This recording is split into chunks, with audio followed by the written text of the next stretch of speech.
Today recipe masala మజ్జిగ. కావాల్సిన items పచ్చిమిర్చి, అల్లం, కరివేపాకు, కొత్తిమీర, జీలకర్ర, పెరుగు, ఉప్పు, నీరు. ఇప్పుడు రోట్లో పచ్చిమిర్చి, అల్లం, జీలకర్ర వేసి కచ్చా పచ్చాగా దంచాలి. తర్వాత కరివేపాకు, సరిపడా ఉప్పు వేసి వాటిని కూడా కచ్చా పచ్చాగా దంచాలి. మరీ మెత్తగా దంచకూడదు. ఇప్పుడు ఆ పేస్ట్ని తీసి పక్కన పెట్టుకోవాలి. ఇప్పుడు ఒక గిన్నె తీసుకొని అందులో 1 కప్పు పెరుగు, 2 కప్పుల నీళ్లు పోయాలి.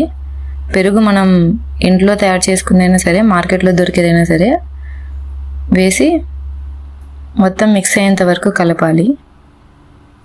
బాగా కలిపిన తర్వాత మనం ముందుగా తయారు చేసి పెట్టుకున్న పేస్ట్, కొద్దిగా కొత్తిమీర వేసి ఆ పేస్ట్ని మజ్జిగలో బాగా కలిసేంత వరకు కలపాలి. అలా బాగా కలిపి దాన్ని ఒక గ్లాస్లోకి తీసుకొని సర్వ్ చేసుకోవాలి. అంతే, మన స్పైసీ మసాలా మజ్జిగ రెడీ. సబ్స్క్రైబ్ చేసుకోవడం మర్చిపోవద్దు. ఫుల్ వీడియో మన ఛానల్లో ఉంది.